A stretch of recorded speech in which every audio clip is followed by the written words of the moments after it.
Well, welcome everybody. I am very, very happy to launch the first of my classes, and I could not ask for nicer individuals, women in this class that are going to help me and maybe point things out and hold my hand a little bit along the way. But we are super excited to bring this series of classes to you. And this is our very first one, which is one chicken, 5 wholesome meals. And that is exactly what we're going to do today. So this class is meant to keep things very, very simple for you. Nothing about this is supposed to be complex. Are there more professional ways of doing things? Are there more flavorful ways of doing things? Absolutely, but I'm not here to teach you what a culinary chef that does this every single day of their life is here to teach you. They have recipes and ideas and techniques that would blow your mind, but they're also hard and you're not going to do them. And what my belief system is if we want to keep people in the kitchen, if we want people to go back to the original foods, the original ingredients, we have to make it easy for you. So that is what I'm here for today. And my favorite place to start is the one thing that I feel that the world would save so much money on is if they would start buying whole chickens and learn how to use every part of the chicken. And that's why our class is today. So I'm going to begin. And I have a towel here with, this is going to be my meat chopping board, my meat knife, and I would love you to get to know your chicken. Okay. Now a whole chicken is one of the most versatile foods on the planet, but yet people tend to buy just chicken breast. People tend to buy maybe they'll go wings when they're going out for a party. They eat things like pot pies that have chicken thighs in them, but they don't even know what part of the meat it is. And what I want to show you is what all the different parts of the chicken are used for typically, and how to pull that off of this beautiful little bird. So we are going to start dissecting this baby. Now let's kind of do a little bit of an anatomy first. And we have, of course, our wings and our legs. This is the chicken breast. This is the chicken back. And these are the thighs right here. So these are all the different parts you're going to use. This is where the neck would have gone. And those are also fantastic for soup, as are the feet, filled with loads and loads of collagen. So when we buy a whole chicken, sometimes we have to go inside the carcass because sometimes they will put the liver, the giblets, the neck inside of there, and we can use those. We can use the neck for our bone broth, which we're going to be making in just a little bit. We can use the giblets also if you want to in the bone broth, but I personally like with the giblets to roast them, and they're delicious just eaten roast. The liver is not such a great thing in bone broth. It will add a pretty strong flavor, but you could be making pâtés with that or lots of other things, or for your dog, which would, if you're not a fan of liver. So when we start with the chicken, this is, I guess you would call it the armpit. We'll call it the armpit. Okay, do you have, and you've got this here. So I'm going to show it more on this right here. This is our armpit right here. And we're going to take our knife. Now, I've been handling this chicken for a while. I have a towel ready. I do recommend having some sort of a towel ready to dry your hands. You don't want to pick up a knife with a wet hand. That's when it's slippery. That's when errors happen. So when you're picking up your knife, you want to have a nice dry hand. Also, when you grab your knife, a lot of people will cut like this, like they'll put their, I can't even do it anymore, like this, like they'll cut like this. But there's a reason that there are indentations here. That's where your fingers go. This by holding your knife this way, you have so much more control over the direction it goes in versus like this. This way, it's going to slip, it's going to fall, and your finger could be in the middle of it. When you hold it like this, you have beautiful control. Now, the interesting, when I was taught this by a chef, I had spent 40 plus years of my life holding it like this. I was like, I don't know if I can change now. I promise you, it might feel a little awkward now, but over time, the more you do it, the more you can't even imagine going back to a different way of doing it. So this is the way to do it. Okay. So the first thing we're going to do is go right into the armpit there. And you can feel the whole thing loosen up. Now, this is a visual, okay? Do you see we have a nice bone here? The other bone is going here. This is where the joint is. This bone is attached this way. This bone is attached this way. So what we want is to put the knife in between the joint, just like so, okay? And it very easily pops off. So the one mistake, not mistake, because there's really not a mistake here, but the one mistake. So once again, you're going to where that kind of armpity part is, going down and looking, and if you need to, crack it. Just like hold it like this and then crack it, because then this bone looks very, very different. Then you can actually get more of a visual as to where it needs to go. Now, keep in mind, this is the breast. So when you're cutting the wing off, you don't want to take too much of the breast off. The reason for that is because the chicken wing is a slow cooked meat. It takes a long time to cook. It needs a higher heat, and it cooks very slowly in order to be tender. The breast is a fast cooking meat and does not want a long time. It cooks very quickly. So you don't want to mix the dark meat of your wing with the chicken breast. So as much as you can get it right into the joint, the better off you're at. So again, we're just going to pop on down, and there you have it. So these are your wings. Now there's another technique. This is totally up to you if you want. You can clip this part off. There's not a lot of meat on here. It's pretty much just skin, but there is a lot of good collagen in there. So one thing that you can do is you can cut it or snip it off.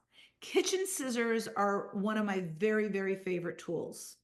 It is a great tool to have for just little things like this. And we're going to show you different ways you can get the scissors. But now you have a really beautiful wing, and we're going to put this tip right into our bone broth, which I will show you in a short period of time. Okay, so let's do that again with this one. And what we're going to do right now, you can cut it, or you can, however, with a knife. We're going to finish cutting the chicken so that we can wash our hands and move on. I want to get the dirty hand piece of this done. And then we'll go into actually preparing these. So for right now, I have a bowl, and I'm just going to throw these in the bowl, and we'll get them prepared in a little bit. All right, moving along. Now we have our drumstick to the thigh. This portion is going to come off next. Again, one of the easiest ways to make everything separate is to kind of just like pick it up and shake it a little bit. Now you can use a knife here, but this is where having kitchen scissors is so much easier, because it's not connected. There's just some fascia here. There's just the connection of the fascia from the skin, but there is a lot of really, really great space that makes it very easy to see your way around. And when you have scissors, you can just kind of cut down. Now, I love skin on my chicken breast. If you don't care about the skin, if you're going to be tossing the skin, then you don't have to get it quite as precise, but I'm trying to keep the skin on everything that I do. So that's why I'm cutting it this way. So now I've cut across, and you can actively see this is the thigh, this is the leg, and this is the back of the chicken right here.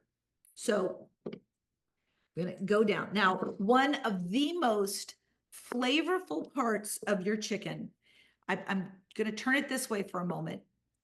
This is the back. So this is the back of your chicken right here. I'm going to try to get a good, oh, sorry, I'm going this way.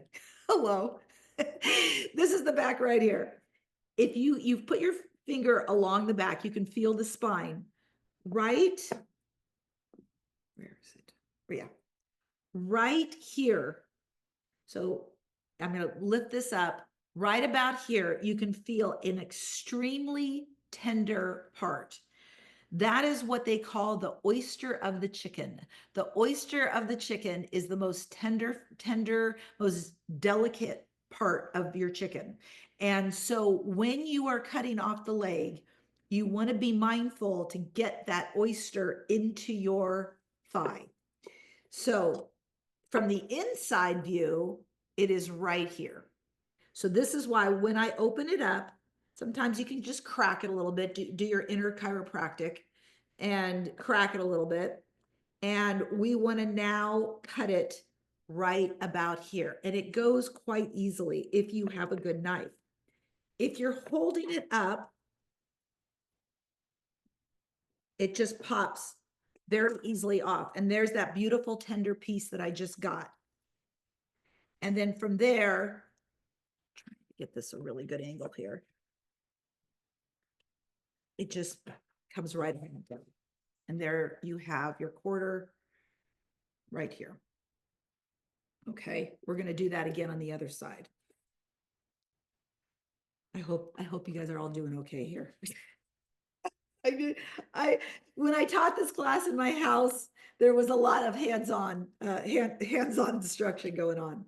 Okay, so we're going to do this again so you can see it. I'm going to go down. Okay. Take a nice good look here. We're going to crack it because when we crack things, we actually get to see the bone protrude. And then so this side will be easier for me to show. And you could do this on your cutting board, but I'm just trying to hold it up so that you can actually see it. And then there you have it. Really, really nice. Nice and firm directly to the bone so you haven't wasted a lot of meat. And now all we have left on here is the breast. Okay, so we're going to put this aside. And now we want to separate the drumstick from the thigh. I need to dry my hands because just what we were talking about earlier, I'm going to have a slippery knife. Okay, so again, you can kind of see where the joint is right here down the middle. So start with a nice little cut there. You can then kind of break it a little bit so you have a real good feel to where everything is. And this one can be a little bit more tricky to know where the bone is.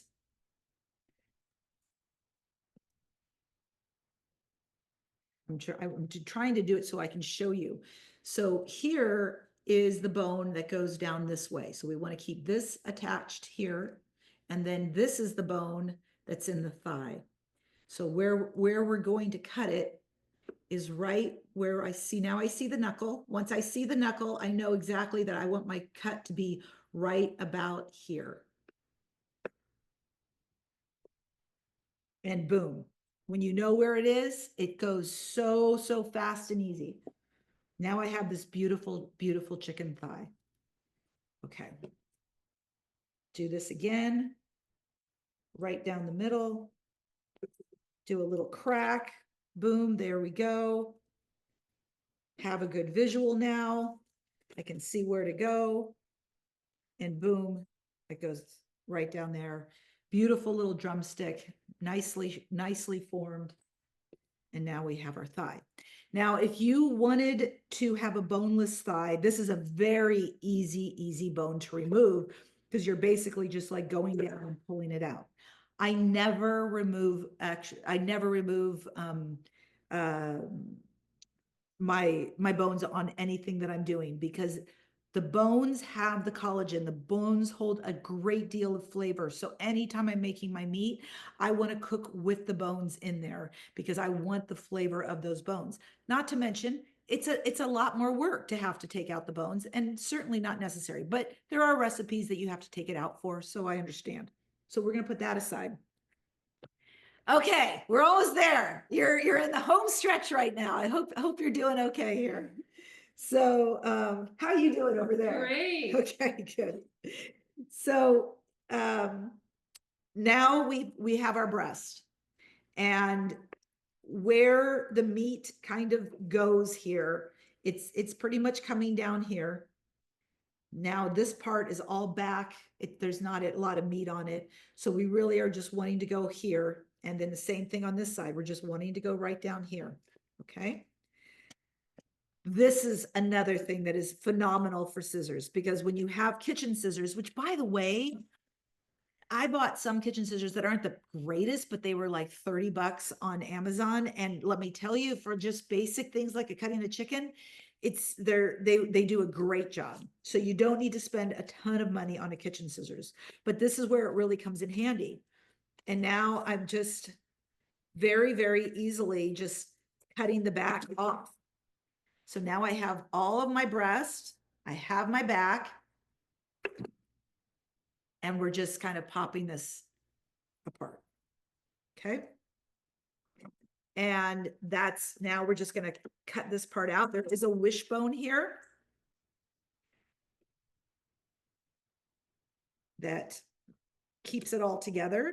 Sorry, I'm just pulling out the wishbone. So you can just cut this at this point, or you can you can crack it. Either way, works works very, very easily. And now we've just pulled it apart. So now we have the back and we have our chicken breast with skin on. Okay, this is one giant chicken breast. Okay, I'm going to take this, put it in a pot. We're going to talk about that in a little bit. And now I want to cut this in half. Question. Yes, please. For some reason, I still have my bone on my chicken breast. Do I take that part? Yes. You want the bone on, the bone is still very much on the breast. Okay, cool. This is the chicken breast part. Thank you for asking. And then this is where the bone is. Now, you've seen in stores, you can buy bone-in breast. You can buy or without.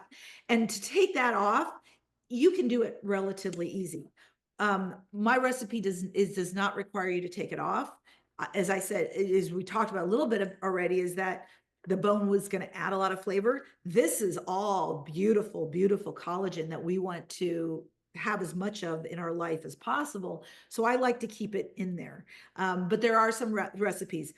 There's nothing wrong, by the way, with using your finger to kind of figure out how to separate it and then kind of cutting your way into it that way, because there is this, big giant breast here, and you might want to be using it for chicken strips or anything like that. So, but at this point, how we're going to simply do it, again, I need to dry, is just cut right down the middle.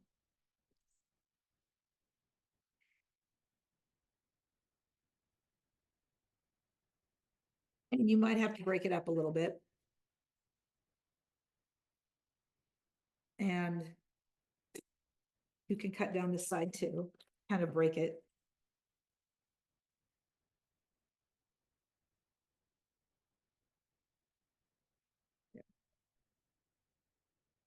If you're wanting to split it. Okay. So now we have our split chicken breast right there.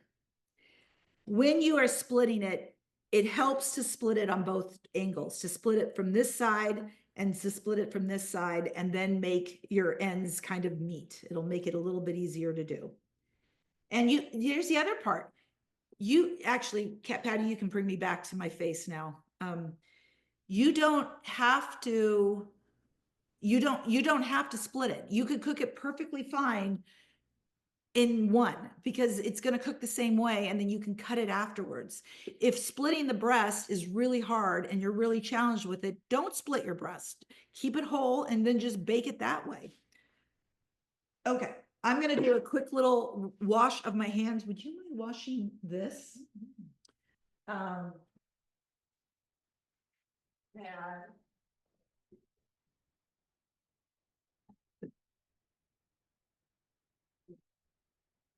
you. Yeah. Okay, now I need to get another towel. That, this towel. Pretty darn contaminated. And Yeah, just so everyone knows, I am putting the links to Betsy's favorite tools and the kitchen scissors in the chat, and you can save that at the end so you have those links. Patty. You just surprise and delight me in so many ways. I appreciate you very much. Okay, I hope that you were able to accomplish some of that on your own. I hope that that did not intimidate you much, because I had to do it dozens and dozens of times before I got really comfortable with it. And why did I even do it? Because I lived in a place where I was living in rural Wisconsin, and if I wanted to eat good food, I had to cook it myself. There were no good food options. So that's why we learned how to do things. So now let's get going with some of the recipes and start having some fun with all of this beautiful meat and all the different things that we're going to do with it. And I think we're going to start, because we all have our chicken breast right on top. So let's go ahead and start with the chicken breast. Okay. Let me get a bowl.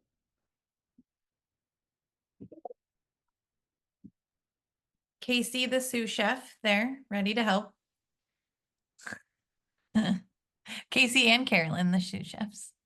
Anything. Okay, so anytime, one of my other favorite tips towards making really good food, and Carolyn and I were just talking about this before you all joined us today, is being a great cook is not as much about your techniques as much as it is about your ingredients. If you buy good chicken, if you buy good olive oil, and if you buy great spices, you will look like a brilliant chef with very, very little effort. So buying good chickens, you all live in different places. Megan, I can hook you up to a really great chicken farmer up north. I am not a fan of Costco chickens for lots of reasons. Number, they're unethical. They're not fed great stuff, and they're cheap, but they're just not superb. So finding a good chicken is sometimes takes some time. I mean, Kim, I know you've got really good farmers markets by you where you can get really good chicken. Lisa, I don't know what your farmers markets, I would think it's great. I would think Michigan has lots of good farmers markets. So, but those are always going directly to the farmer for your chicken is huge, because you will taste the flavor tremendously. The other thing that's a big part of really good cooking is really good olive oil. And it's a hard call to make. People ask me all the time, what kind of olive oil do you buy? And what I tell them is I do not buy olive oil necessarily from Costco. I mean, there was a time financially where I definitely had to buy from Costco just to be able to get through the days. But when I had a little bit more, it was worth $5 more, maybe $10 more to buy a better quality olive oil. And the place to buy it is almost always your local Mediterranean store.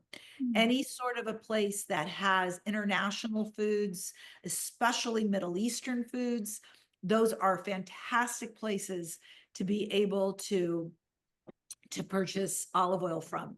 And when you buy it in the giant tins. I wish I had one to show you. I just finished mine, so I don't, but I buy my olive oil in the big giant tins, and I buy it from countries that typically are not as popular. I'm nervous about a lot of olive oils these days, because a lot of these growers are, in order to keep up with mass amounts, are putting crappy oils into their olive oils to make them go further. But there's still some countries that are offering really great olive oil that are from small farms. And in my opinion, those are the way to go. So I buy Lebanese olive oil. I buy Greek olive oil. I buy, what did I get just recently? I want to say it was like Syrian olive oil. I go to these Middle Eastern places and get their local, that they're importing from different areas of Europe, different areas of the Middle East. as well. And that's something that you might want to really get into supporting. So, my olive oil right here is actually, this one I happen to have right now is from California. And the reason is because I got it at a great deal wholesale with a wholesale account that I have. But I toss it around. How do you know a good olive oil? I'll tell you how you know a good olive oil. Hang on one second. Let me show you. This is how you know a good olive oil. This is a salad dressing I made, and it's hard as a rock. When you refrigerate a good olive oil, it gets hard. If it's not getting hard, you need to question why it's not. What is going on that is making it so liquidy? Because a good olive oil will coagulate. Yeah, let's see if we can find another toy for her. Or maybe bring it downstairs. Put her outside. Yeah, that wouldn't be bad. Sorry. Okay, Kim asked, what do you think about Bragg, Bragg olive oil? The Bragg company is not owned by Bragg anymore, and I don't trust anything they do. Yeah, right. What is what is the dirt on Bragg? I can build these. It's owned by Katy Perry. Oh, who's that? Katy Perry's a pop star. Wow. I That's what I Well, heard. oh, but it must be good. No, so Bragg's had a really bad reputation in the holistic world for a long time, saying that the mother that they were using to create the apple cider vinegar was not a good one, and that they were making claims that were not good and things such as that. Can you give her a pig ear? And so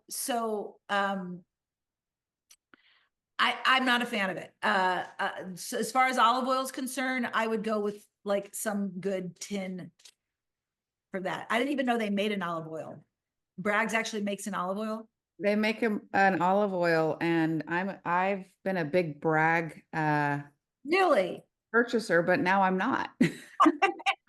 Okay, but here's the thing, Kim, like I can't give you valid reasons.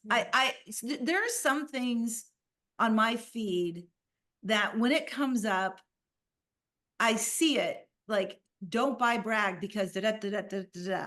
And I put it in the back of my head, but I don't actually watch the videos. And I know that I did watch it one time, and they said it had to do with the mother that they used for that, but it was bought by a big company. It used to be privately owned, and then it was fine, and then it was bought by a big company, and then they lost their integrity. So yeah, I don't know. That's my story. I can't say that it's firsthand. But yeah. Well, I'll use this, and then I will never buy Bragg There again. we go. You've got great Mediterranean grocery stores where you live. I mean, you have phenomenal. I'm gonna have to look. I don't know. I've never shopped at a Mediterranean store, so I'll have to start looking. There's so many different great things that you can buy from that as well. I've got a quick question. Yeah, please. Okay, I tend to fall for packaging a lot, Yeah. or when it says extra, extra virgin, or how do you feel about extra and the extra, and does that really make?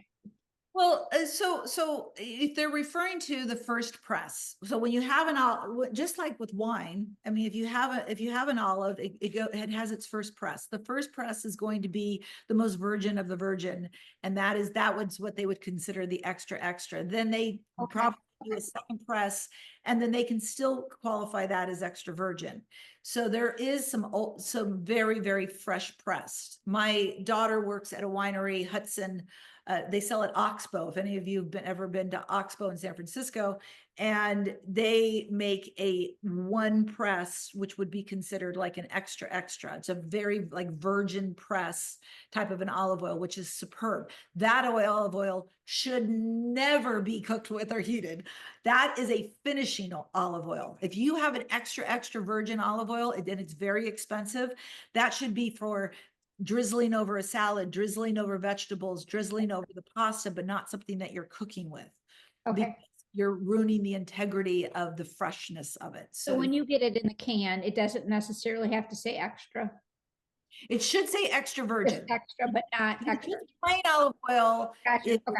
Right, and I'll use that for some of my cooking sauteing and things such as that. But an extra virgin is, the more virgin it is the fewer pressings that it's had, you want to use that more freshly. You're paying more money for it. And in a good chef's kitchen, they're going to have at least 2 to 3 different types of olive oil. They're going to have one that they use to drizzle on things. They're going to use one that they use for their basic sauteing. And then they might have one for doing really higher heats as well, which would be a really cheap oil to have. But just having 2 would be great.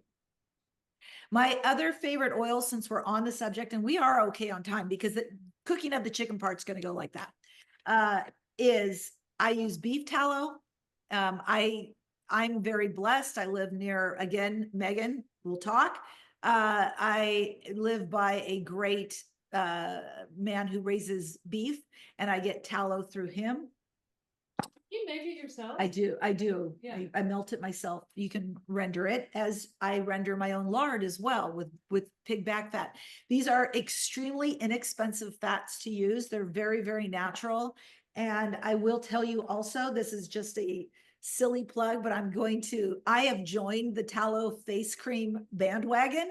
If you guys are seeing a bunch of tallow come up in the face cream industry, I am so freaking excited about it. It makes such a difference in skin. I have never had better skin since using the beef tallow type blends. It's not greasy. It blends. It's just incredible.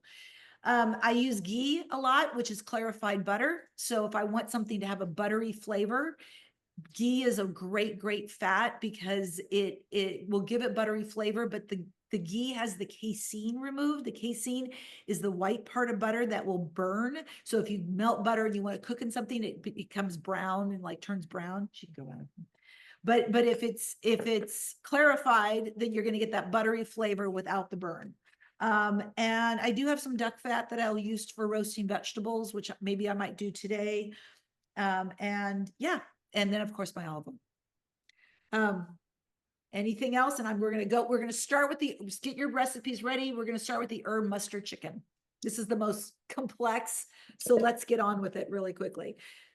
So you want to get your bowl. We're going to go back to yeah, there we go. We start with our bowl, and we're just going to put in here about 2 tablespoons of olive oil. And then we're going to throw in about 1.5 tablespoons of mustard. Woo, that just popped right out of there. Now, I actually don't typically buy Grey Poupon, but we do home exchanges, and somebody left that in my house, and I was like, this will be good. I really love, I really like to support independent mustard farmers as well too. There's a lot of really good ones that are not commercialized, that don't have a lot of crappy ingredients. This probably has like gluten in it and all kinds of sugars or something like that. There's sugar in there. It does. It has sugar. You don't need sugar in your mustard. Sugar is not a prerequisite to a good mustard. I gotta find my whisk. Hang on. Oh, my favorite. Oh, you know another thing? I'm going to show it to you.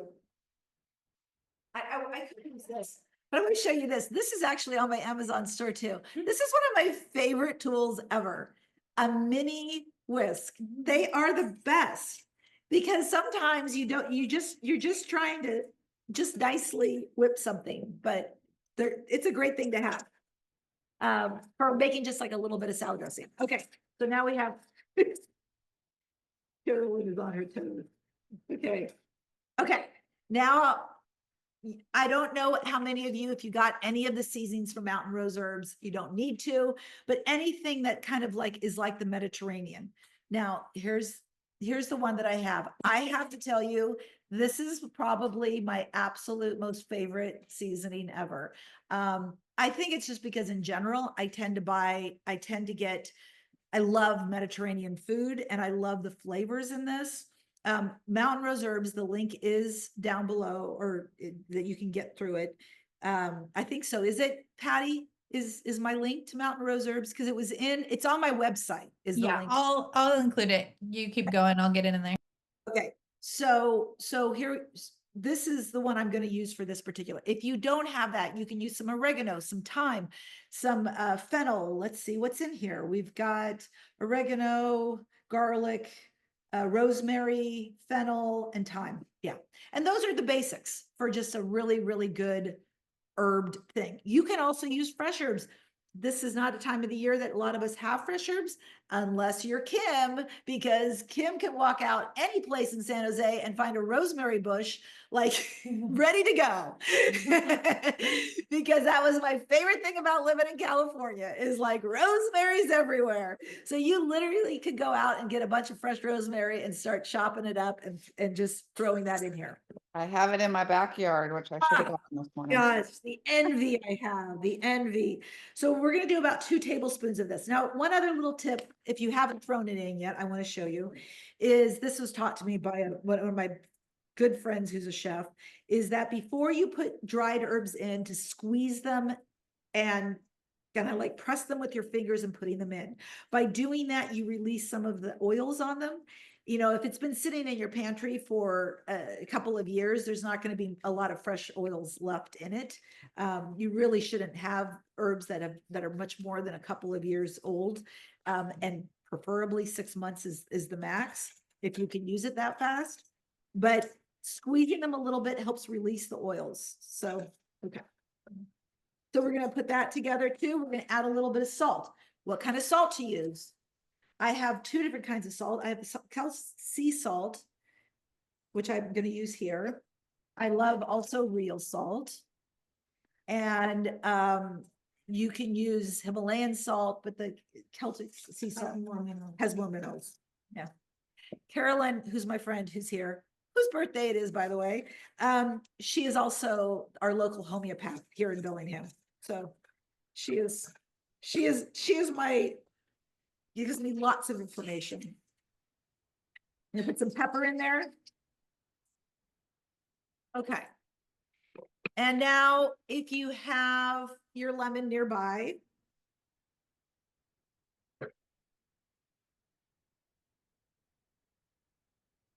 Can you This is really quick say what the spices were really quick that were in it? absolutely. It is oregano, garlic, rosemary, fennel, and thyme. Okay. And it was called the Mediterranean blend, right? Yeah, Mediterranean seasoning is the one. I've had 2 cameras in my life. Okay, zest. If you haven't zested a lemon before, it's a really easy process and it makes a big difference in packing a punch of flavor. So this is a microplaner.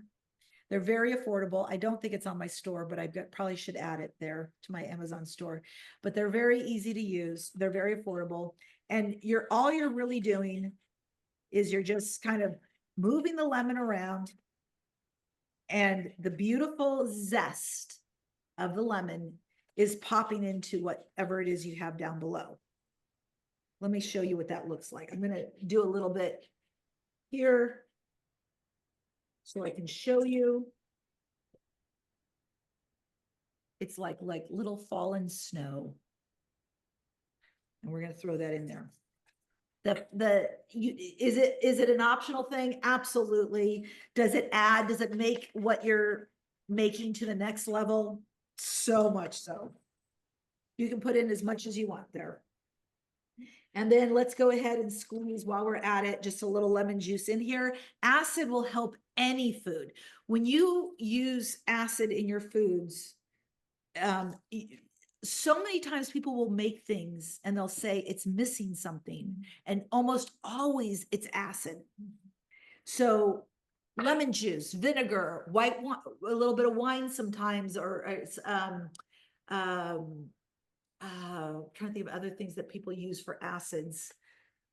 So any sort of citrus, really, all is great. In Mexican cuisine, it's always limes that are used. So now we have this beautiful liquid. Like a marinade. It is like a marinade, okay? It was so easy to make. I just want to add a little bit more olive oil there. Did I put everything in there? I did. Okay. And now I'm going to take these chicken thighs And we are just going to beautifully start combining it in there. All sides of it. The breast, yeah, chicken breast. I'm gonna do it on this side, both of them. Just now, one thing that you could do, which I would highly recommend, and this is part of what this class is about, is preparing food for the week. So you can now take this bowl and go ahead and put that in your refrigerator. And this way it's going to continue to marinate and get even softer. And then when it's time to cook, it's already done. You just pop it in a pan and it's over. When this is cooked, you're going to have a beautiful breast that you can slice and put on salads. You can eat it just plain on its own. So many different things that you could do. Carolyn, you're taking this home. Do you want to cook it or do you want to let it sit for a little bit longer? Either way, thank you. You're welcome. So we're going to move on to that, but great. I have containers. Why don't you put that in the fridge unless you want to cook it? Because you can just put it in the pan, and pop it in the oven. Okay. Okay. So that's our chicken breast. Do you want to Should we have our oven on right now? Oh, I'm so sorry about that. 350 if you want to start cooking it now. Yeah. I apologize. In my last class I taught, we put everything in containers and put it in the fridge. And then they were going to all take them out when it was time to eat those Oh, particular. yeah. I don't need to cook now. Yeah. So if you don't want to cook now, yeah. You can, So you would make it, brown it on the stove and then put it in the oven to finish I it? would just put it right in the oven. Do Okay. you want it? Let's just do it. Let's do it because then we can show people what it looks like. You want me to turn- It's on.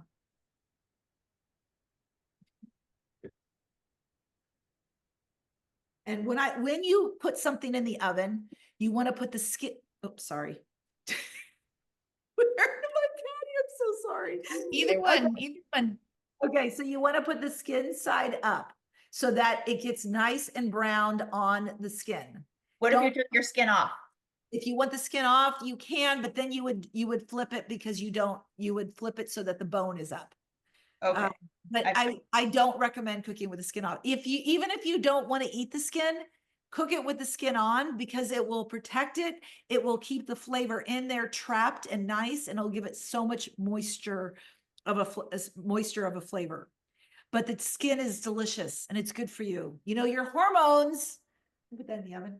Your hormones travel around in fat cells. And if you don't have any fat in your body, your hormones can't move around. So you need to find good fats, not canola oil, bad fats. We want to find good fats in our life. Timer. What is the time on this baby? It says, wait, what does it say for time? Oh, you know what I'm going to show you? Oh, wait, I got an idea. Well, no, we'll add it to something else. Do 25 minutes. So we'll use this for the chicken thigh. So this is super, super fun. This is called, I just got this on Amazon. It's called a meter. Sorry, I got this. I keep getting these notifications. So you stick it into your meat and it tells your phone when it's done, but we're going to do that for the chicken thigh or maybe the chicken leg or something like that. So we're going to use that for something else. We'll just check on the breast a little bit later. Okay. Next thing we're going to do. Let's do our spicy chicken wings or no. Yeah. Let's do our spicy chicken wings. That'd be great.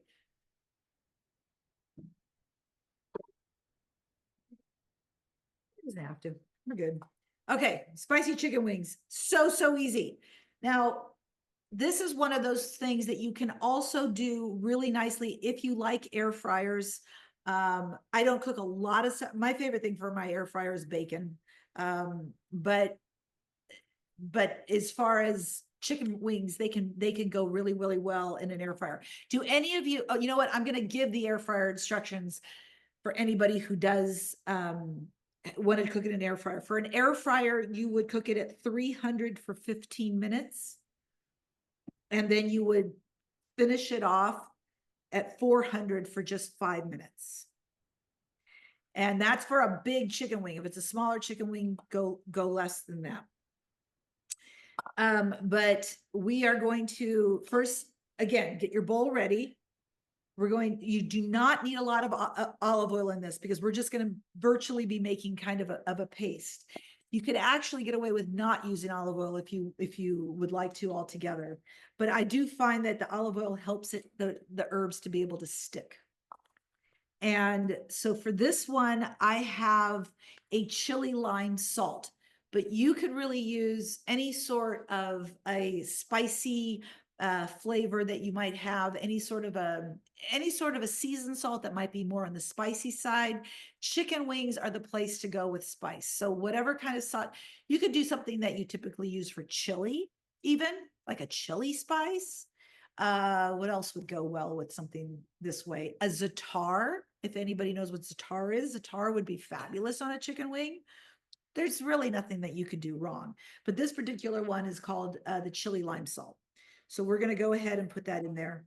It already has the salt, so I don't need to add any more to it. And we're just going to kind of make a little bit of a paste with it. And then once again, we are just going to pat this baby to just nicely coat it. Okay, go to the other camera here. And it's just going to nicely, oh, so good.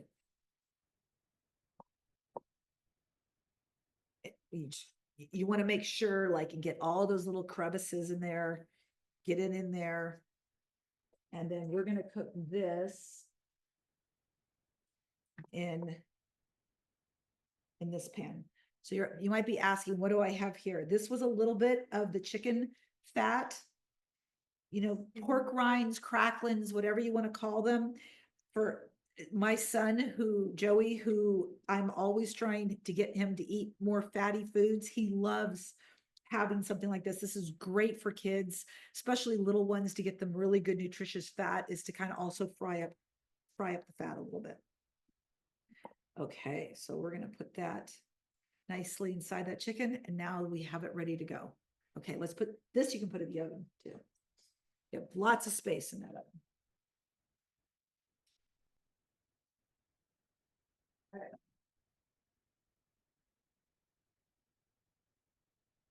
Cast iron. There we go. Cast iron, way to go.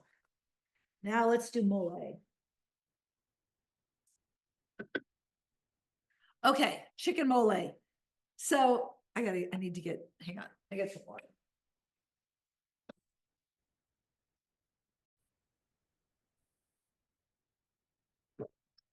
So chicken mole. All right, let's just first talk about mole. One of the most complex foods in the world is mole.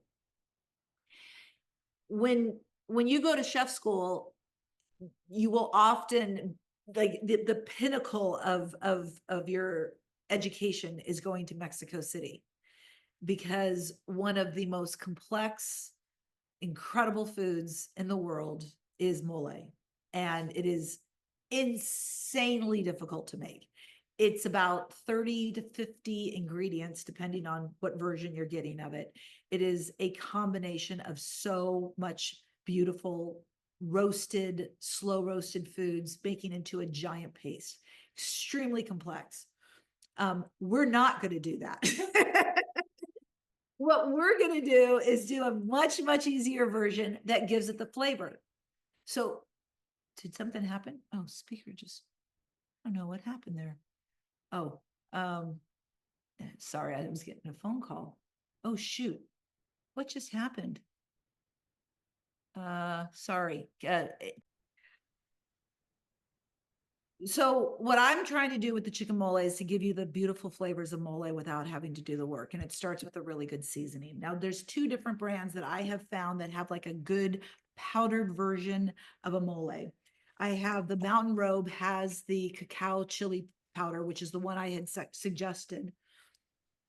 And I actually bought this one from Sonoma Spice Queen, which is a Oaxacan mole barbecue rub. What is so unique about a mole? A mole is a combination typically of different chilies and the powdered version of different chilies, but it also has cacao in it, cocoa in it. So it has a little bit of a chocolate chili flavor where you're getting that savory, umami, little bit of sweetness to it, but yet still salt. It's got like everything kind of going on. So a good type of a chocolate chili is what you're really looking for, and some sort of a powder is where we're headed with this.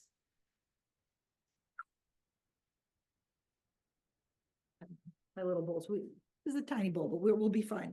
So for this, we're gonna again make another paste. We're gonna start with a little bit of olive oil. And then I'm gonna go ahead and use this because this one's open already. I'm laughing at myself because I just have Hershey's cocoa. Yeah, I wouldn't put just straight cocoa on your chicken. I don't think that's gonna work. All right.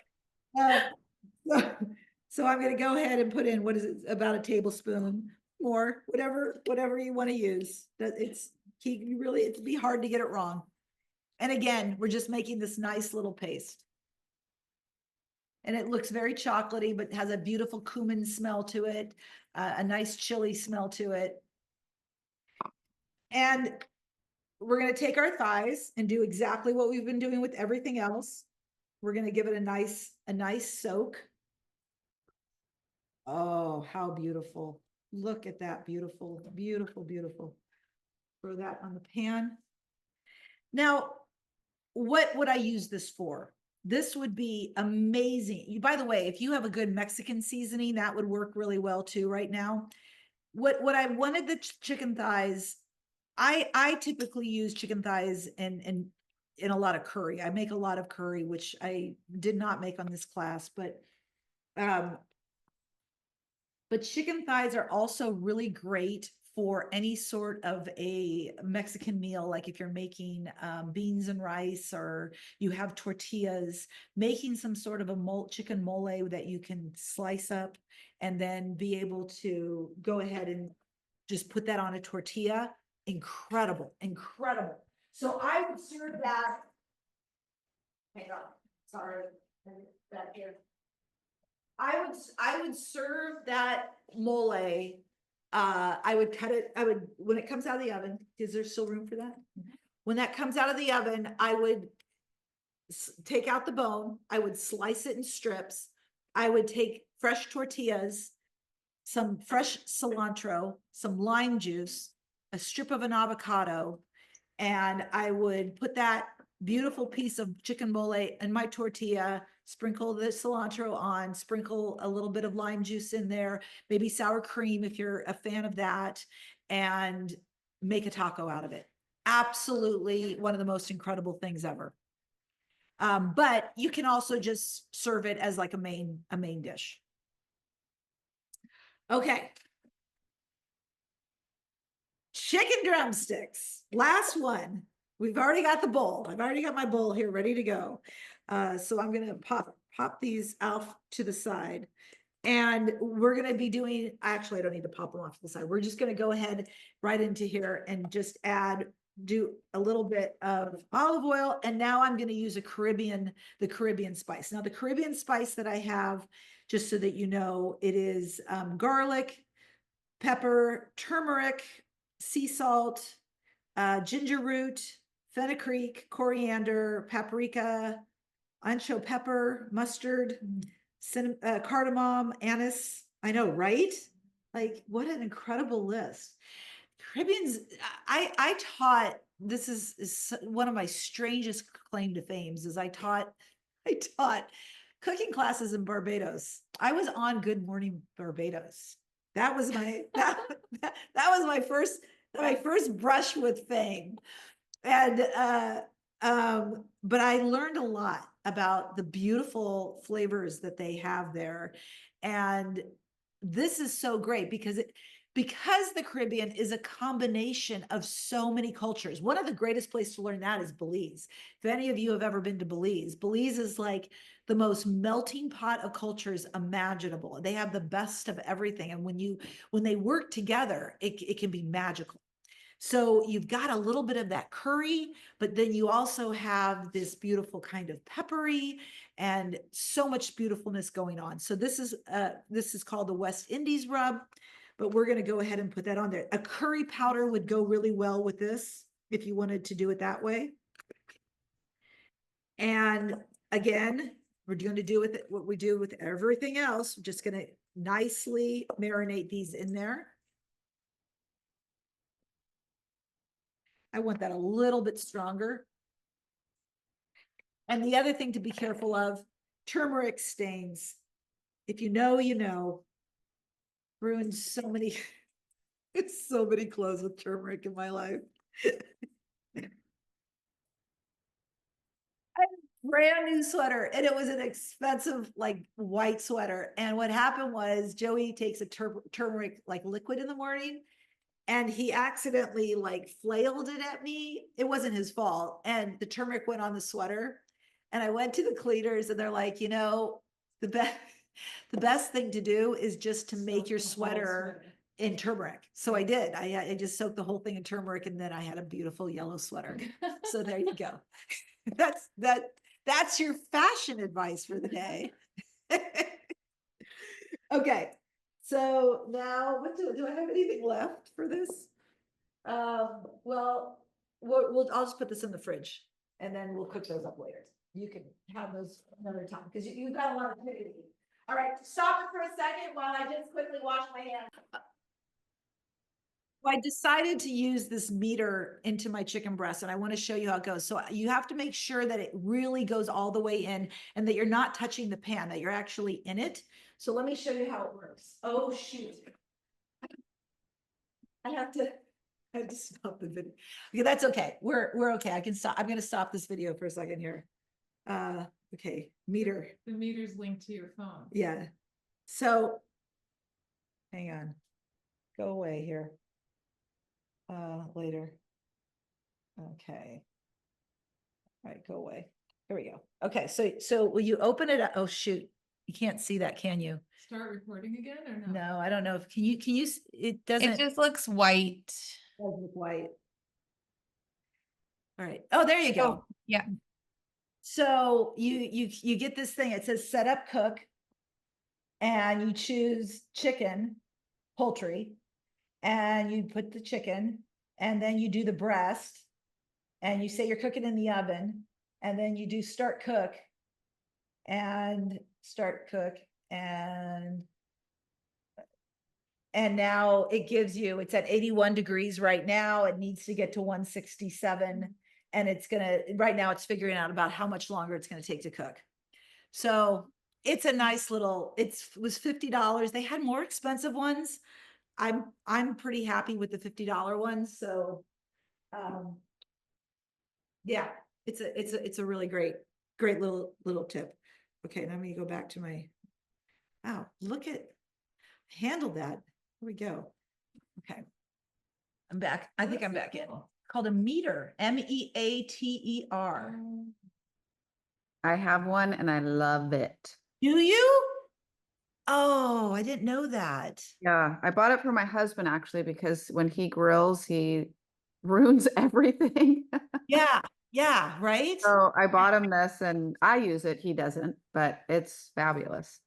Oh, I'm so glad to hear that because I just kind of got it and I didn't have it yet. Okay. Oh, wait, I see. Start video. All right, let me get this music. Cannot start the video because the host has disabled it. It won't let me start the video Yep, for the. I got it. Sorry. Oh, that's okay. Are you? Okay. It's still not letting me do it. Oh, the host has asked you. Okay. There we go. There we go. You take this and do something with this. All right, so now we have our meat done. So let's talk about a few other things now that we're going to have on the side that we have ready to go. And I want to talk to you about rice. So we eat a lot of rice in our household. All different kinds, white rice, brown rice, wild rice, all different types. I don't particularly eat rice. I'm paleo. but Joey and Ron eat a lot of rice. And there is no appliance in my life that I have used over the years. I had this rice cooker for over 20 years, and I just recently got another one. And it is is it pronounced Zeroshi? I never know the right way to pronounce it. It's also on my store. It is, I don't recommend getting a big one. You know, these big giant rice cookers that do all different things, I feel they could be a little bit overkill. This thing does not take that much counter space. It's really, really small. It's Zerushi. Let me say it right. Whatever. So this is all there is to it. Now, I gave, a lot of people do know how to make rice, but there's a few things to make your rice taste a little bit better that I want to introduce you to. So when I make rice in a rice cooker, I really don't measure much anymore because of the fact that I can kind of eye it. When you make in a rice cooker, it's extremely forgiving. If you use too much water, it will just eventually evaporate. If you did not use enough water, you try it and you're like, oh, it needs more water. And then you just put some more water in. But different rices are going to call for a different amount of water, which is why I gave you a white rice recipe, but it's not really foolproof. How thin your rice is, like if you're doing a risotto versus you're doing a basmati, it's going to be a whole different process. If you're doing brown rice versus something that's a short grain white rice, totally different amounts of water. So the rice cooker is extremely forgiving. And the reason the rice cookers can be so helpful is because the part of your rice that gets so sticky is when you stir it. Every time you stir your rice, you release starches. So by having something that you never have to touch, like we're literally going to put this in there and we're going to not think about it for the rest of the class. It's so much easier to use. So I'm going to go ahead and put in about a cup of the rice. And now I'm going to bring you with me. We're going to go to the sink together. You know, hold that. And then I will take this. Oops. There we go. This is the process I want to show you. Okay, there we go. Thank you. Okay, so your rice, it's not so much that it's dirty with toxins or bacteria as much as it has a lot of excessive starch that is in it. And that starch is going to transfer into your rice as something that's very sticky. And you can kind of see it. You can see how cloudy the water is. So there are different ways you can do it. You could use a sieve and do a very nice job of rinsing your rice. Or you could do it like me and do a pretty darn good job of rinsing your rice, but not have to clean a sieve. So this is the way I do it. I usually do it about once, twice, maybe 3 times, and then just nicely once I have it done. Okay, so now that I have it done and I just have this kind of like wet goop, I'm adding enough, which is about twice as much of the rice. So I make sure that I have the rice, and then I have, as thick as the rice is, I have the water going just a little bit higher than that. So in other words, if the rice is this thick, the water level is going to go up to here. So it's basically just kind of like doubling your level. And then, yeah, I got it. Thanks. Can you bring me the rest of my rice cooker? I left over there. And then,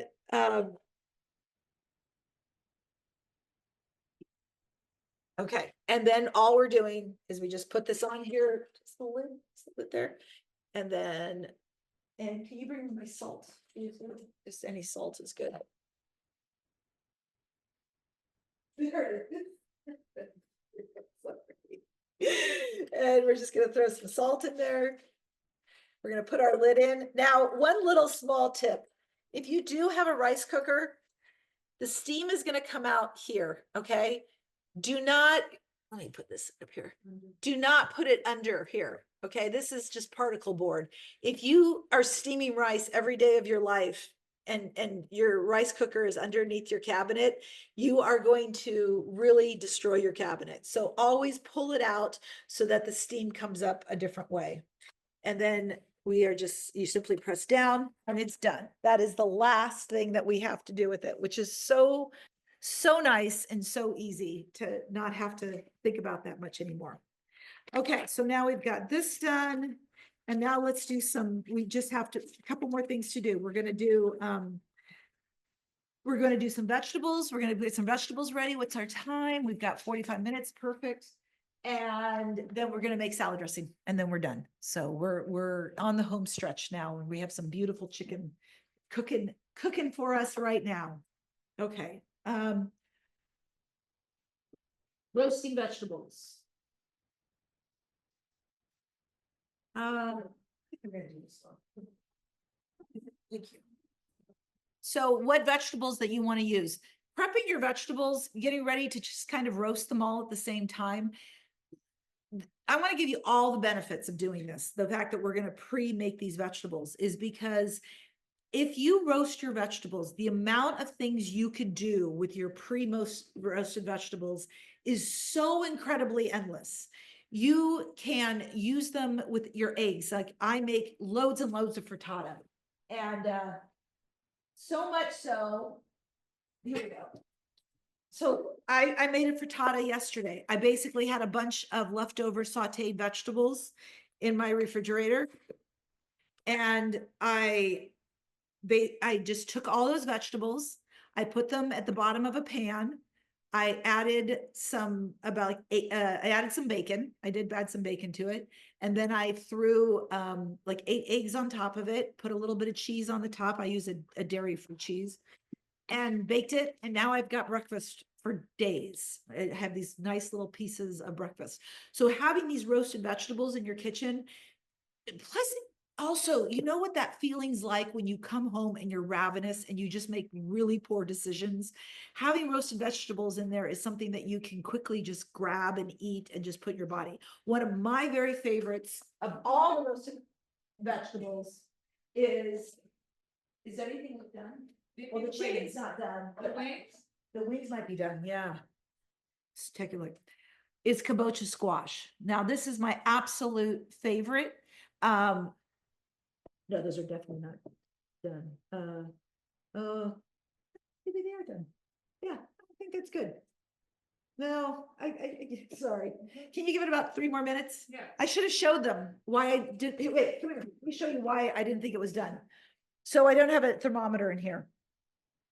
There is way too much give. There, if you press down on your meat and there's a lot of give, it's not firm, it's still cooking. And go ahead, put that in. And that's not a meat. Your chicken breast should be a little bit less done, but your dark meat, you really, really, really want it done. So that needs about 5 more minutes. Okay. So the kabocha squashes, which are beautifully in season right now, and it has this great flavor. If you haven't had this kind of squash before, imagine, my favorite way to describe it is if you've ever had roasted chestnuts, it's like a combination of chestnuts and pumpkin. Like if you were to mix the two. Here, let me start. Oh, you turned off the oven.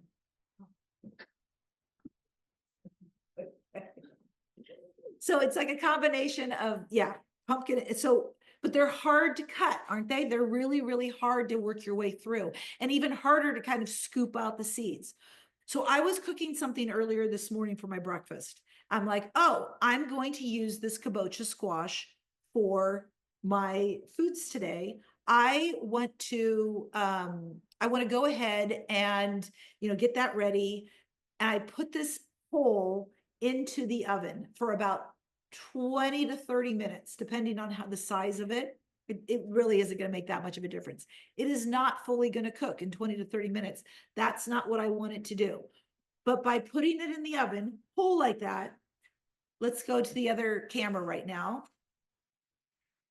It just beautifully cuts down like butter. Okay.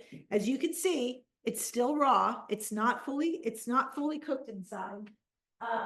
But it makes the cutting of it so much easier. So now we can just go ahead, scoop out the insides. Look at that, how beautiful. It already smells amazing. Super easy to do. It's not mushy or anything like that. And now, if you're gonna be roasting other vegetables, you can go ahead and slice this up and put those with the rest of your roasted vegetables, because it's still gonna need a lot more time. Okay. Would you also do that with this lovely thing I bought? No, I grew this. Oh, you grew that. Is that? It only one grew. Oh, that's gorgeous. Is that a butternut squash? Yes. Yeah, absolutely. You could do the same thing to make it easier to cut. Absolutely, you can. Yeah, great. That's awesome, Megan. And I did purchase two acorn squashes, so because Ah. my sister was like, oh, I'd like to eat those for dinner. And so I was Those like, are really, really easy to cut into though. So you Oh. could probably cut into those now. If I were gonna, let me show you how to do that. Because I magically have an acorn squash in my fridge. Of course I do. So this is an acorn squash that has not been cooked yet. I had half of it for dinner. And just gonna, now I have to say, if it weren't in the interest of time, these seeds are delightful. I love to take these seeds with a little bit of some sort of fat and toast them up. And they are so delicious to eat, but in the interest of time. So for this, you say this thing is easy to cut? I don't think so. oh, yeah, well, that's why the oven helps, but they're easier than the kabocha squash. The kabocha squashes are really hard. Okay. And a good way with the acorn squash is to find some good grooves in there that you can kind of get in and just kind of rock it a little bit. And then, Okay. you know, have it in, and it can be all different kinds of sizes of chunks. You don't need it to have it perfect, but don't go through the trouble of skinning it now. Oh my goodness, that would take forever. And it's so unnecessary because it'll pop off super easily after it's cooked. Okay. We're gonna go ahead and put that in there. And then I have some beets. I have a bunch of stuff. Woo. You all can start preparing whatever it is that you have. Okay, let's show you what you should spend now.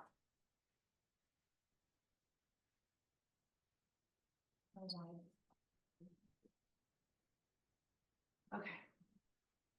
So I have a parsnip. And I have, let's see, some cauliflower we're gonna put in there too. Beautiful. Let's bring that over here. Yeah, much firmer. Good, we're gonna close this. All right. And what was I? So when I make a parsnip, parsnips are delicious if you haven't had one before. The flavor has a little bit of snap to it. Don't worry about the timer. Okay. Yeah. And I'm just peeling it like you would a carrot.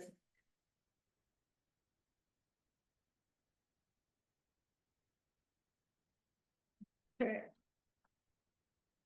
Let me help you. Okay, you're good. Yeah, you're good. You're good. It's all good. It's hard. Everybody's oven's different. It's hard to know people's ovens. Okay, I need to get a bowl for all my. It's always nice when you're cooking to have a bowl to put all of your waste products into. All right, let's get into the parsnip.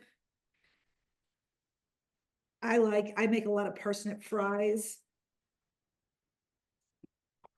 In the air fryer? Yeah. Do you do that? I don't have an air fryer. Oh. But I just like to roast them in general.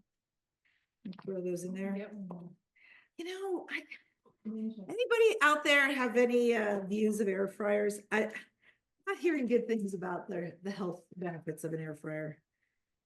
I don't know. I just like it gets to the point where I get on social media some days, I'm like, la, la, la, la, la, la. I don't want to hear it. That's how I feel about so many things. So we're gonna throw that in. If you're gonna roast broccoli, which is delicious to roast, by the way, you do not want to get rid of this beautiful stem. But the outside coating of it, you can use a vegetable peeler or you can use a knife, kind of like pull the outside coating so that it's softer and you just get the more tender versions. And then you have that. And then I would, for roasting purposes, I'd probably break it apart like that. And then maybe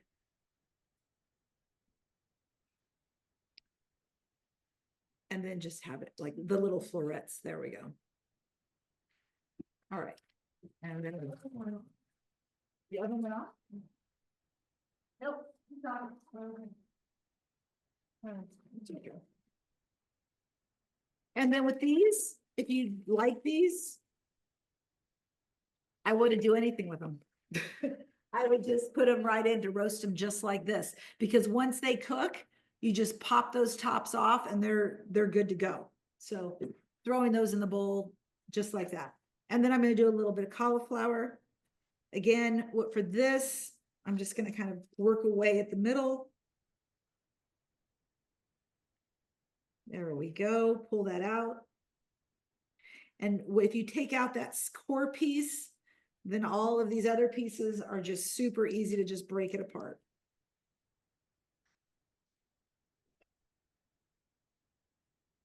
Nice. And then one last, I have some beets. If you're not comfortable with cooking with beets, it's okay. They're a tough one. And they sting worse, almost worse. No, nothing's worse than turmeric. Nothing's worse than turmeric. But how you want to cut a beet, if you have, first off, if you bring the beets home, go back to this camera. If you bring the beets home from the kitchen and from the grocery store, and they have the beet greens on them, immediately take those off as soon as you get home from the grocery store. Now, the beet greens are fabulous. You can actually put them in juicing and all kinds of other great things as well too, but not on your beet, because the beet greens are being kept alive and fresh by stealing nutrients from your beet. So you want to immediately take those off, pull off the top just like that. And then maybe, does she have her little pig ear? Is she? Really down at figure. Our dog is so demanding of time. Carolyn's known her since she was a little fur ball from that we picked her up. So she's known her a lot of years. Auntie Carolyn's keeping you happy there, Casey. So we're just peeling our beet.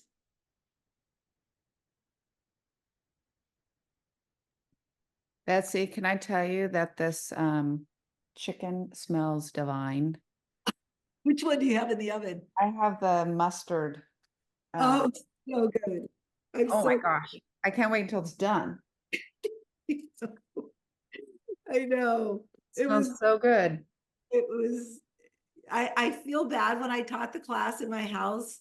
I didn't really feed people. I don't know if they were expected to be, it was a cooking class. It started at 1 o'clock in the afternoon, like come having had lunch and we're going to cook. And they were smelling things and they were just like, it was incredible. Yeah, it smells really, really good. I go down the middle with my beet and then I usually just make 3 slits. So I have 4 little pieces, throw those in. The one thing about the beet, actually, hang on, I'm not going to put the beet in there yet. I have some cauliflower. I don't want my cauliflower turning red. So I'm going to mix all of that's in there and then I'll add the beet towards the very end. So look at this giant bowl of beauty here right now. And I'm just going to start drizzling. I put a little olive oil on. The other thing I want to do is, where is it? Oh no, I put it in the refrigerator. I just remembered. I'm gonna add a little bit of duck fat too. Duck fat, oh, so yummy. Duck fat will add one of the most beautiful flavors to roasted vegetables that you could ever imagine. And so I have a little bit of olive oil, a little bit of duck fat. And then we're gonna throw on a bunch of salt. Salt's up here. Rice is smelling good too. Throw some salt in. I buy coarse salt. I really love the flavor of just like a piece of salt on my food, but I also have fine salt for different types of recipes. And just nicely mixing these veggies up. Beautiful. Oh my goodness, this is going to be so good. Now, you can put some seasonings on at this point. I love this Mediterranean seasoning so much. I think it will be a really nice, the end of that, a nice flavor to what it is that I'm making. So I'm just going to put a little bit of that in there, maybe a little bit of pepper.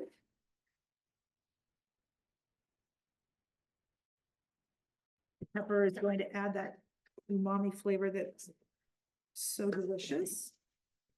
And then for something like this, it's not going to leak a lot of liquid.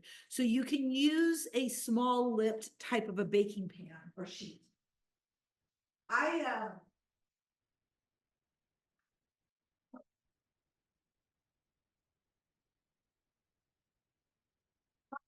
Pan lives in my oven.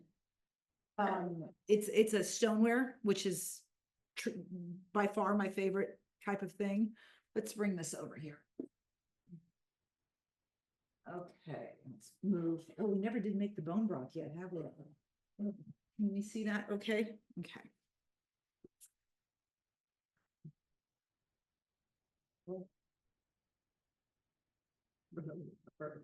Don't crowd it. This is way too crowded. Okay. Don't overcrowd. Just get another sheet.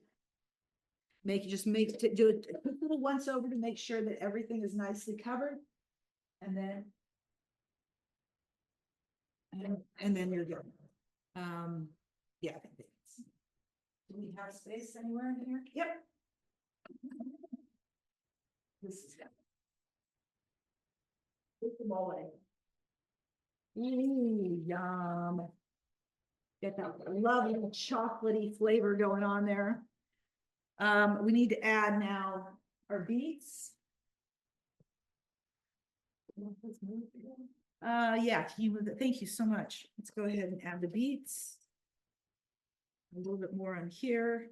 I actually found one more beet, runaway beet over here that needs to be finished. Is that good? Yeah, good. Patty, is everything okay here? You can see everything? Yeah, it looks great. Okay. No, it takes a second. Here, I'll just put it on the close-up view. My hand is a little oily, making it a tad difficult to grasp the beet. All right.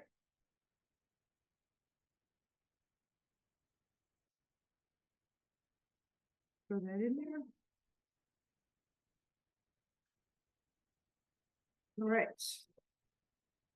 And now we got that. Okay, let's get another pan out. I think we're gonna be fine. This one doesn't have a lip on it, but it's all right. There's nothing, again, I don't think this is going to drip much at all.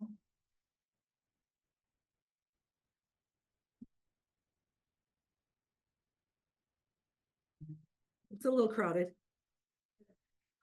Oh, there's room. Do we have room? Yeah. Okay. Let's put this in there too.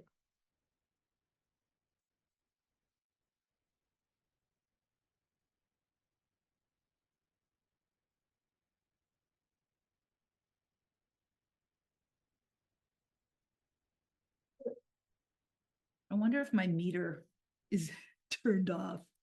I gotta check to make sure that that meat is not done because I turned off that my chicken breast might be done. Oh, good. It's at 1:56 right now, Carolyn. So we're in a good place. Yeah. Okay, so where are we here? We got that done, we've got that. Oh, we were gonna make a sauce. So real quick, what's our time here? Perfect. We've got plenty of time. I'm gonna make a very quick, so we're gonna go back to the recipe for the Caribbean chicken, make a really, really quick, yummy type of a sauce for the chicken. I'm gonna pull this to the side.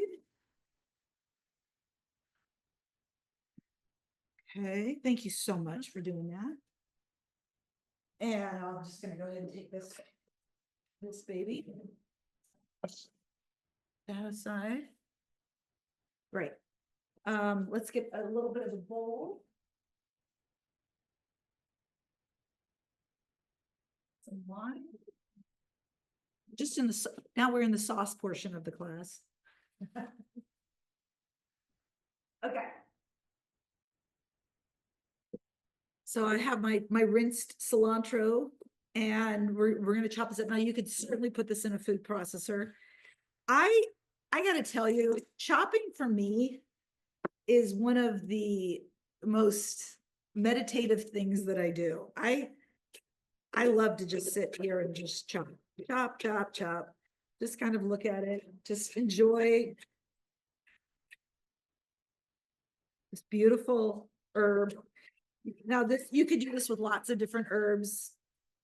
But cilantro is one of those that it's easily available. It's affordable. And it's just adds so much nutrition. Cilantro has more calcium and minerals in general that you can imagine, and antioxidants, so many incredible things in cilantro. And that's why whenever I'm working with picky eaters, I'm always telling them, if you can't get your kids to eat vegetables, then get them to eat herbs. Start sprinkling herbs on everything. And cilantro is a great, because there's so much in there. So according to the recipe, which I did, we're gonna use a half a cup. I actually have sheep milk yogurt because I don't typically do regular cow's dairy. No hate, I just don't digest it really well. So I'm gonna use my sheep milk yogurt. I'm not going to throw this away because I'm gonna take the sauce and actually put it back in there when I'm done. Betsy, I'm sorry, what is it that you use? Because I'm dairy intolerant myself. Sheep milk yogurt. Huh. Sheep and goat milk is so much more digestible. And then about a quarter cup of cilantro or more, whatever floats your boat with that. You just want to make sure that you have enough to, nicely mix in there. And then we're gonna put some fresh lime juice. If your limes get brown like this, don't throw them away. If they get a little wrinkly, don't toss them. They're fine. They're not pretty, but they're fine. We're just gonna, I could use a juicer, but these don't have any seeds in them, which of course make me question how good they are. It's like, food's supposed to have seeds. It's like, why does it not? It makes me nervous. Okay, so put some lime juice in there. Notice how diligently I'm actually following a recipe. And that's kind of the reason I want you here, is that I'm not following the recipe. I don't really care about the recipe. We're doing what works for us. And that's how it makes it easier in your kitchen. Okay, I've got a nice clove of garlic here. Sorry. Yeah, go ahead and take those out. I think we're good.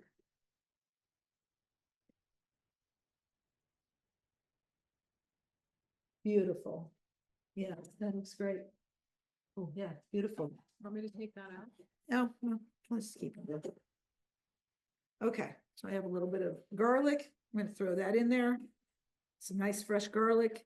You could roast your garlic first. You could do all different kinds of things with it. We're gonna put some salt in there. Sprinkle a little bit of salt, add a little bit of pepper. teeny bit of olive oil to give it more of that creaminess. Oh my goodness. That looks so good. And if you want to sweeten it up, you can put a tad of honey in there.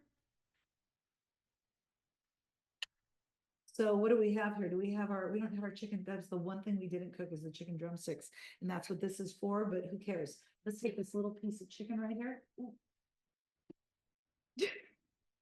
Here. So I just have this little teeny piece of chicken. If you want to grab a piece too.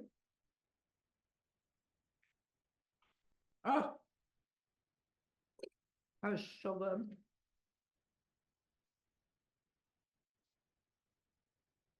Now, why, I know, putting forward the extra effort of, and then I have a little bit of cilantro to actually like sprinkle on top of my dish. Taking a little bit of extra effort to make a sauce like this will serve you from so many different things. That frittata that I made in there, this would be incredible on top of it. You just have some raw carrots. Again, something simple, just like this is so great.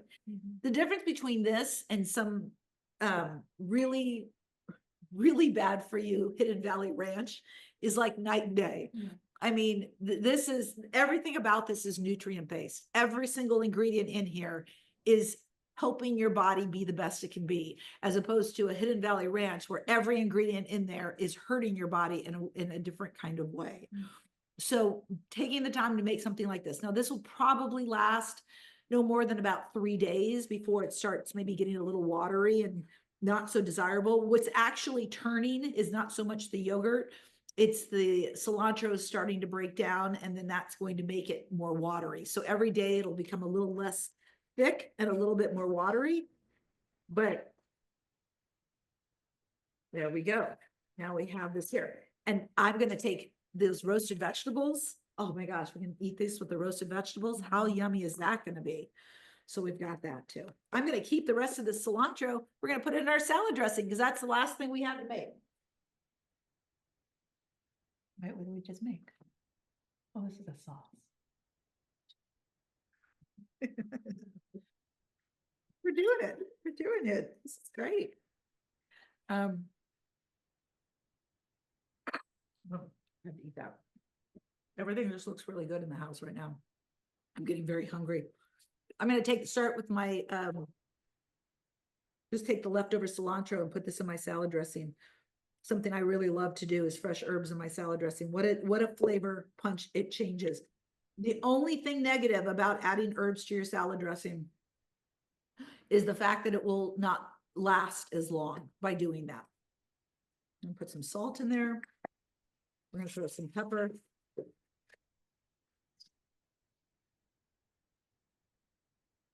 I make the salad dressing literally every week for years, so I really don't need the recipe, but I should probably follow it. Here it is. Just so I can work along with you here. So when you can proportion all of these ingredients in the best way that works for you, but how I'm proportioning it is the size of my jar. So I'm pretty much going to make it so that comes up to about here. Throw some olive oil in there. Okay, so now I have this much olive oil. If I have this much olive oil, I do not want my vinegar to go beyond that same amount. In fact, my acid should be about 2/3 of what my oil is. So that if I have this much oil, in the recipe, it says a 1/2 cup of olive oil with a 1/4 cup of apple cider vinegar, but it also has Dijon mustard. And I'm going to actually put a little bit of lime, and the Dijon mustard and the lime and the vinegar are all on the same team. They are on team acid, and this is team oil. So you want team oil to be you want your team acid to be about 2/3 as your team oil. Okay. If that makes any sense. So I do have a little bit of lime left over. You can add this, it's not necessary, but if I have it fresh, it's sitting right here. Why would I not use it?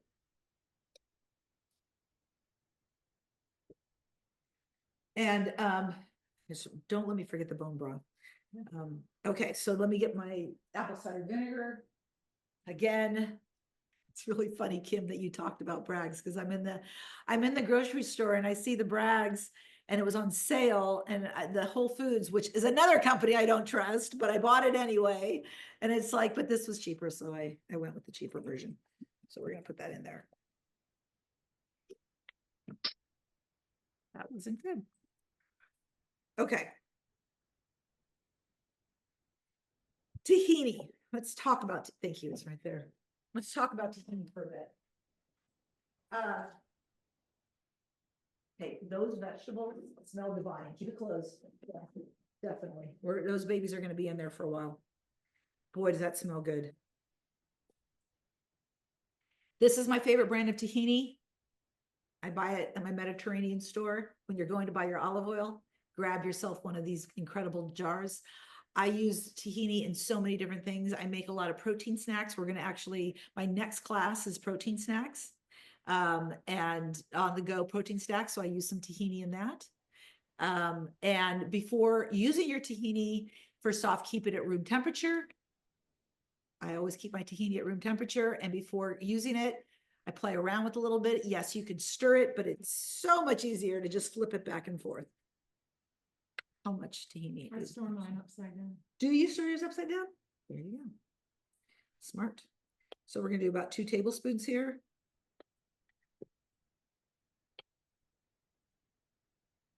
Now, the reason I'm making it in the jar, so this is not the way the recipe is telling you to do it. The recipe is like, you add these ingredients, then you add the olive oil, and then you whisk it all together. My apologies for making the recipe more complex. I kind of felt like I had to do that because if I wasn't demonstrating it, it makes it kind of difficult for people to get it right. But I just throw everything in the jar and then we're just going to shake the heck out of it and it will do the exact same thing. So that's the route that I'm kind of going with it. I did put in garlic. Thought about putting, no, I put garlic in the other one. Let's put some garlic in here. Yeah. Not too much. You don't want to have an overkill of your salad unless you're making something that's supposed to have a garlicky flavor. Just one clove is good. And I'm a big fan of garlic, but I also feel that sometimes it can be overkilled, especially for salad dressings. Goodness. Nothing better than the smell of roasting vegetables. And then let's put some honey in. Honey. Always buy local honey if possible. Honey helps you with your allergies. And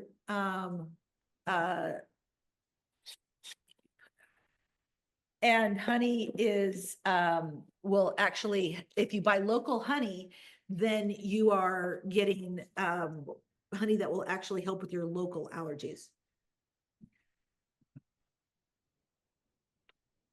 That is one thing I do buy local. All right. Yes. Good.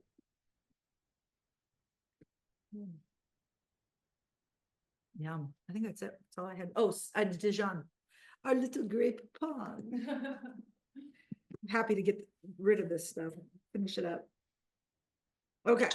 So then we put it all in. We shake it. And so now you get a nice container for yourself, put some lettuce on the bottom. You take that chicken breast, maybe you take some of the roasted vegetables and put on top, or you have some leftover raw vegetables. Like I have all those leftover peppers, put those maybe on top of my salad. Bring my salad dressing with me to the office, and then take the chicken breast, nicely slice it up on top of your salad. Wow, is that going to be a great lunch? The other thing is too, you can make like a coleslaw or some sort of a cabbage salad or a kale salad, lots of different things. But this salad dressing you could put on raw kale. The nice thing about putting something like this on raw kale is that you can, you can make it the night before because the kale actually likes to have it sitting for about 12 hours before you consume it. So you can make something in advance by putting a nice little kale salad together. Let's take a taste of this.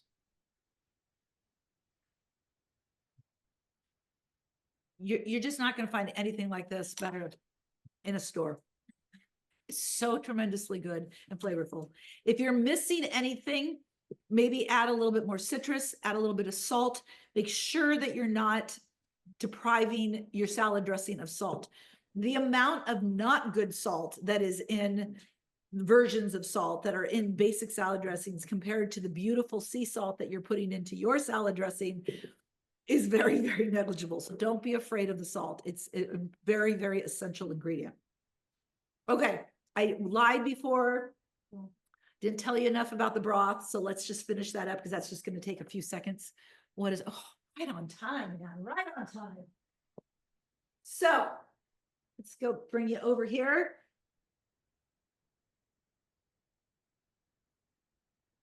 Okay, so when making broth, I typically, let's see, you can have both here. So I always have in my refrigerator some scraps of something. Now, unfortunately, we just threw away all of our scraps, didn't we?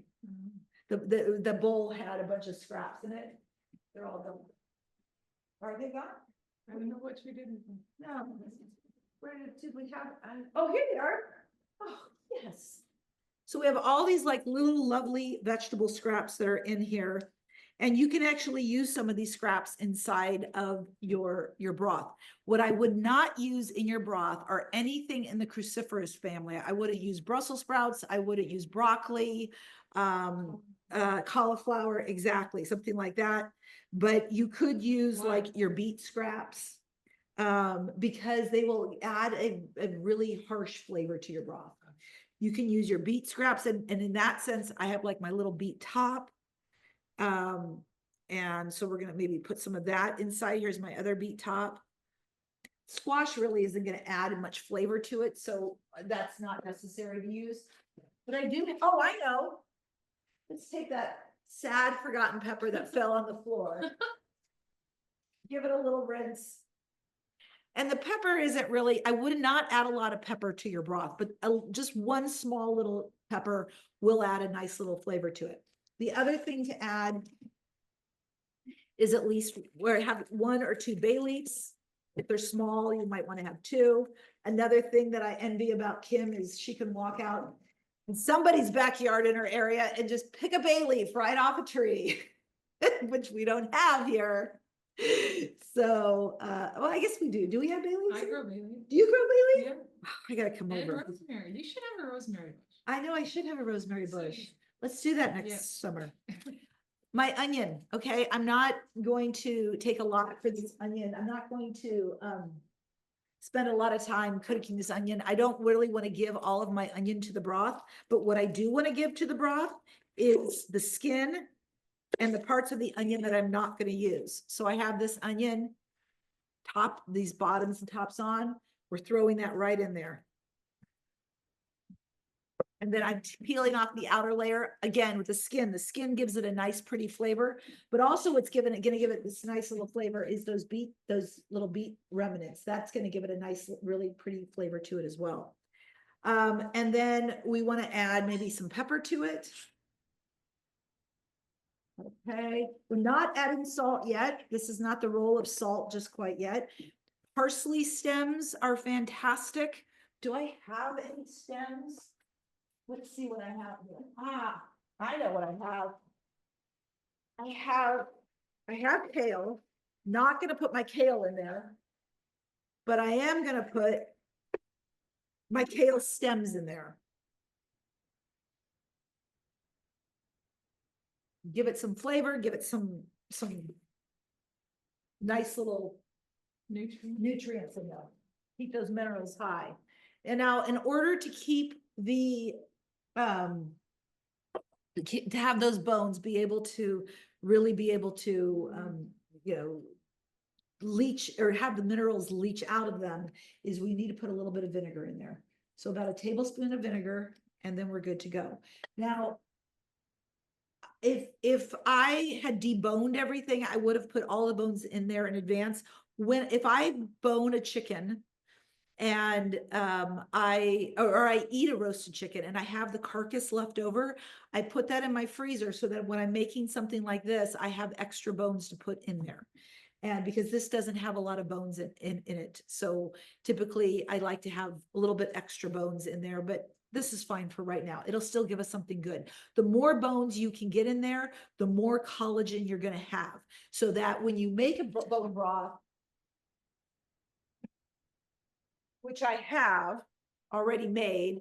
So when this is done, basically I'm gonna cook this over, probably overnight on extremely low temperature. I'm gonna just kind of cover that up, keep it overnight on a very, very low temperature.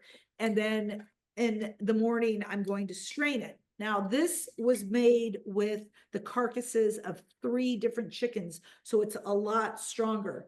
But I don't know if you can see just how beautifully thick it is because of all the collagen in there. The top portion where the fat comes to, you can use that fat for lots of different things. You can actually saute vegetables in the fat that comes to the very, very top. Let me give it a spoon here. So I have some beautiful collard greens. Collard greens love to be braised.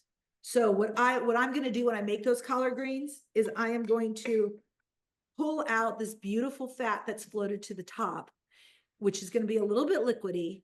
And I'm going to put them in a pan and on low heat, braise up those collard greens, just really, really slowly, getting them nice and soft over about 20 minutes of time with this beautiful fat and the liquid from the broth. It's going to be incredible when I do that next. So that's going to be my next plan. Okay, look at us. 7 minutes to spare. Questions, Kim, please. Yes. When you do your broth, do you measure how much water to put in it? Do you just put it up to the top? Like, Don't waste any time measuring because there's no purpose in it. It's just going to be a concentrated versus a non-concentrated. So like, it's the same way, like when I make cashew milk, if you've ever seen me make cashew milk, sometimes I'll take like a handful of cashews and a lot of water, a little water. If I want it to be thicker, I'm just going to use a little water. If I want this to be thick and have loads and loads of collagen, I'm going to use less water. But for the most part, I have more water. Carolyn and I are going to eat our chickens right now, and we're going to pull the bones off. And I'm going to take those bones and put those in the bone broth so we have more bones to cook with.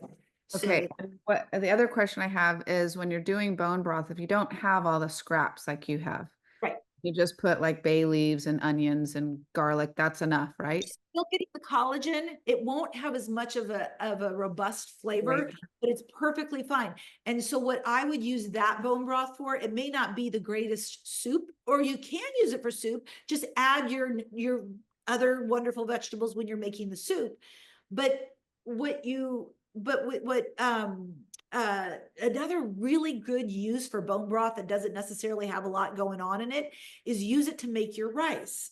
I don't know why I didn't even think about that earlier. When I made the white rice, I should have used this beautiful bone broth that I had, and then you're putting all of the collagen right into the rice. And Perfect. that's really good way to do, which by the way, our rice is done. I mean, it's perfect. It's absolutely perfect, nice and beautifully fluffy, no starches at all. Really good way to do it. So yeah, but yes, and then when I make spaghetti sauce, when I get in my Italian mode and I get my Mama Betsy stuff on, I'm using loads and loads of bone broth to make all of my sauces to make sure that those nutrients get in as many ways as possible. Oh, I see, Megan, how is it? It's good. It's the chicken wings. Okay, good. What spice did you use on it? I don't know, whatever one you did for what we did. All right, Patty, I think we're done recording. Thank you. I think it's a chili. What was that? Oh, chili. Okay, good. Thank you, everybody, for being here. This was so much fun. I really love being here with you all.